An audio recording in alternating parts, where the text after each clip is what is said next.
What's up, you guys? Welcome back to 10 Million in 10 Months. I'm Kim, CEO and co-founder of Listener Brands, which owns CurlMix and 4C Only. And today I'm going to be talking about my fundraising journey, you guys. I am in the process of raising my Series A, and there are 3 things that I'm doing in real time. So I'm going to give you guys real-time updates of what I'm doing. I'm also going to tell you what our revenue was. Anyway, I am raising my Series A this year. And so in the past, I've struggled with fundraising, and I think in part due to 2 things. One, market factors. Black women at one point in time got less than 0.006% of venture capital. And now the numbers are better, but I can't imagine that they're anything like amazing, right? They're not going to be indicative of, or they're not going to match the population of Black women here in the United States. But it's definitely grown. I know the numbers just recently came out. But I am going through my fundraising in real time, and I want to tell you guys 3 things that I'm doing right now to kick off my Series A. So stay tuned. Go ahead and click the subscribe button, and let's get started. The most important thing that I'm doing right now for my Series A fundraise this year, and I'm hoping to close it before fall, or by the end of fall, is that I am actually hitting my targets. So you guys, I know you've been begging or dying for a revenue check-in. No one's been begging. But if you're interested, this quarter we did, drumroll please,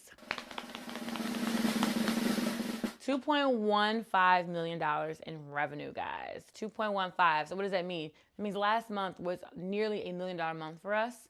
And I'm ecstatic because this is literally bigger than Shark Tank and bigger than when Chance retweeted us, we went viral. This is like one of our biggest moments, period. So I have not stopped talking about it. I'm so excited.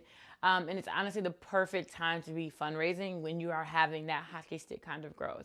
So what I am doing now is, because I don't intend to have this like Series D, F, G, H, Z, I, K. You know, like basically people have like all these series after, and they have like 10, 20 rounds of fundraising. I don't want to do that, right? I want to have one big round and then hopefully IPO in the future. And so I'm looking for a long-term partner. So I'm essentially dating right now. So the first thing that I'm doing, I'm hitting my targets, right? So we're doing $1 million months. We're doing $1 million months now, and I'm hoping to grow that over time. Maybe get to our $2 million months next year. And in doing that, because that makes the fundraising story a lot easier to tell if you're currently being successful and growing, because it gives them a reason to give you a check. If you're not growing, it's going to be very difficult, almost unlikely for you to get an investment. So that's the first thing I'm doing, is hitting my targets. The second thing that I'm doing is I am willing to travel any and everywhere to network, right? The people who can write me these checks are not currently in my network. So I have to go and meet other people, see my friends at events, or talk to my investors and ask them for intros, specifically for investment funds that write Series A checks for consumer product companies in a range of, $5 to $20 million. That is what I'm looking for. People who write those kinds of checks. It's very specific. And so if you know exactly what you're looking for in a VC, people can give you a spot on recommendation. But sometimes if you don't know, then you'll be doing this back and forth of what investors do you want to talk to? What do they look like? What do they talk about? Like, what's their thesis? And, if you know exactly what you want, people can get you the perfect answer. And if you can get the perfect answer, you'll get an intro a lot faster. And if you get that intro a lot faster, you have that meeting a lot faster. So lately, I've been able to get meetings within, a week of asking someone, sometimes even days of asking an investor or a friend for an intro, because I know exactly what I'm looking for.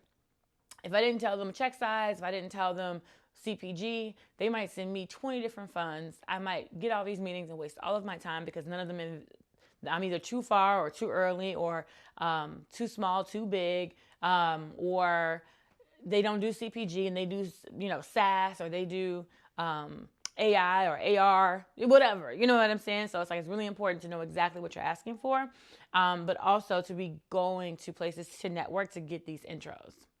And the third and final thing that I'm doing is I'm actually talking about my raise publicly.